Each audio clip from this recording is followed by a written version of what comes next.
The Trump administration has decided that they are going to start taking credit for some of the great ideas that President Biden had.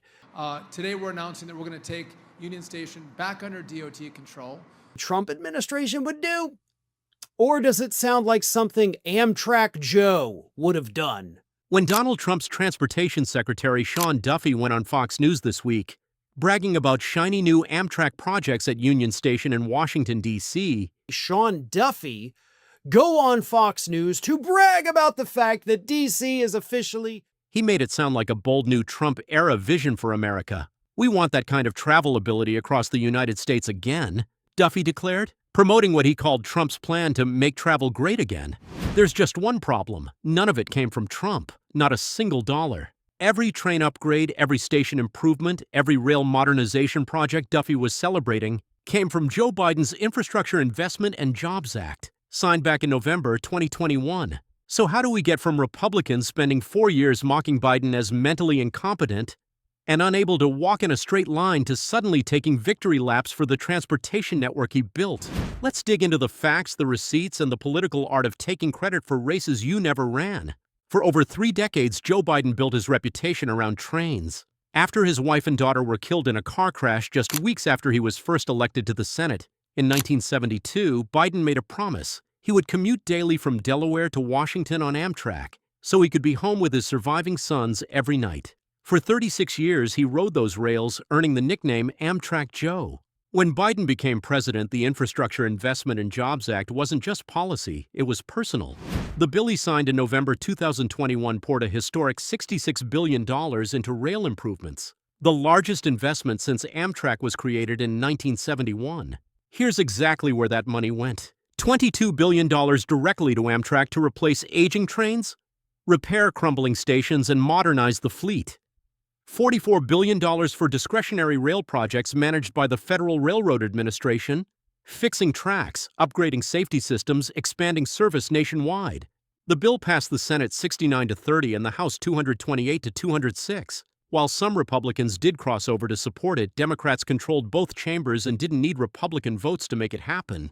When Biden signed the law, he said it was about giving Americans 21st century transportation for a 21st century economy. At the time, most Republicans dismissed it as wasteful government spending. Trump himself had opposed similar investments throughout his presidency. Let's be clear about Trump's actual record on passenger rail. During his 4 years as president, Trump's infrastructure plans included almost nothing for Amtrak. His 2018 infrastructure proposal left passenger rail funding essentially flat. In multiple budget proposals, Trump actually called for cutting Amtrak's funding. Compare that to Biden's approach. Under the Infrastructure Act, Amtrak has already received $4.3 billion in the first year alone, with plans to bring more than 280 Amtrak stations into compliance with Americans with Disabilities Act standards and replace over 1,000 aging rail cars and locomotives. The next-gen Acela trains that Duffy was bragging about. The original contract was actually awarded under Obama back in 2016, but the funding to make them a reality came from Biden's infrastructure law. These trains can hit 160 miles per hour and offer 27% more seats than their predecessors. So when Trump's team shows up now talking about their vision for American rail, it's like arriving at a housewarming party empty-handed and then telling everyone the furniture was your idea. This isn't just about Trump's team, it's become a signature Republican strategy across the country. Let me give you the receipts. Lauren Boebert, Colorado. She railed against Biden's infrastructure bill, calling it socialist spending and voting against it. Then she went back to her district and proudly announced, "I'm so excited about the funding we're getting." Biden had to travel to Colorado and publicly remind voters, yeah, she voted against it. Tommy Tuberville, Alabama, voted against the bill, then later bragged about infrastructure projects coming to Alabama that were funded by the very legislation he opposed. When pressed, he had no good answer. Mitch McConnell, Kentucky. The Senate minority leader who called Biden's agenda radical went back to Kentucky and touted infrastructure, money hitting state roads and bridges, conveniently forgetting to mention he tried to block the funding. Nancy Mace, South Carolina. Just last week, she bragged about helping secure the largest infrastructure grant in South Carolina's history, despite voting against the bill that made those funds available. The script is always the same. Vote no in Washington, cut ribbons back home, and hope voters don't check the voting record. Here's why all of this matters beyond just political scorekeeping.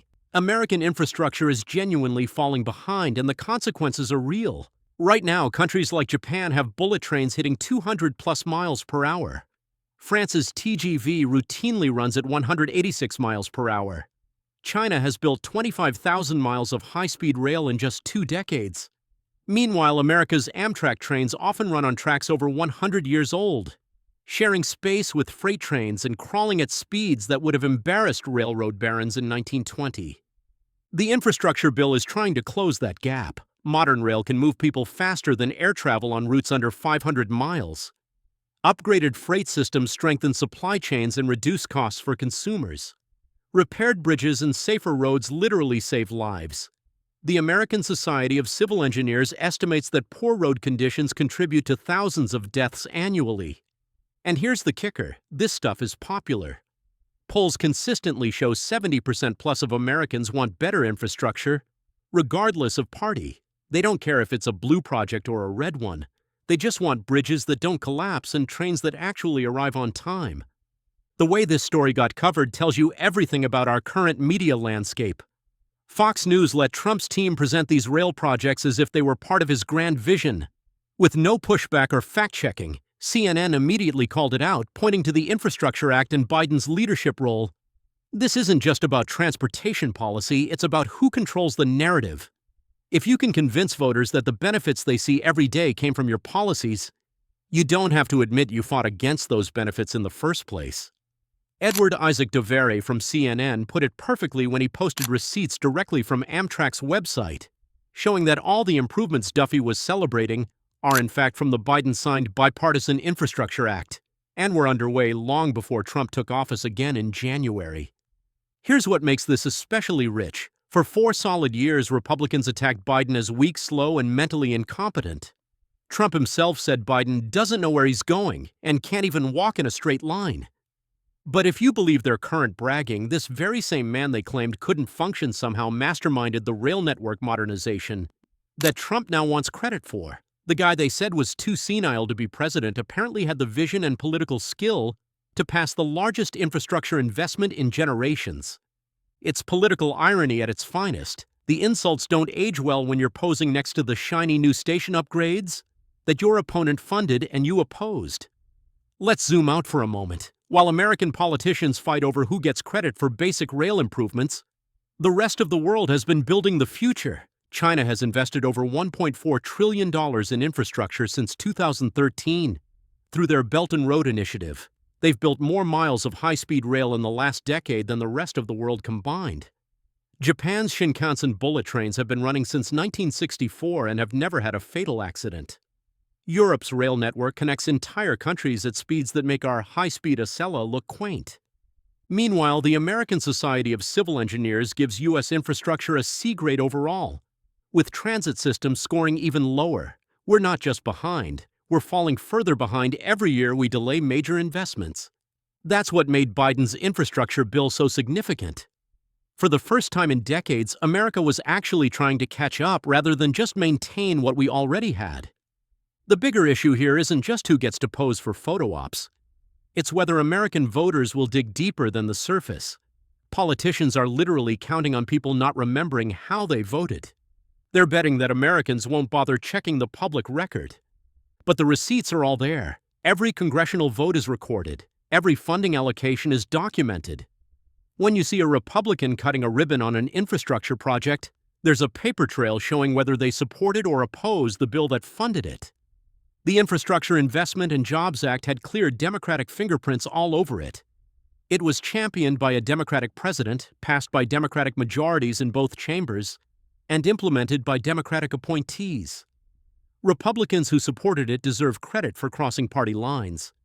But those who opposed it and now claim credit deserve scrutiny, not applause. Here's the question nobody's asking yet.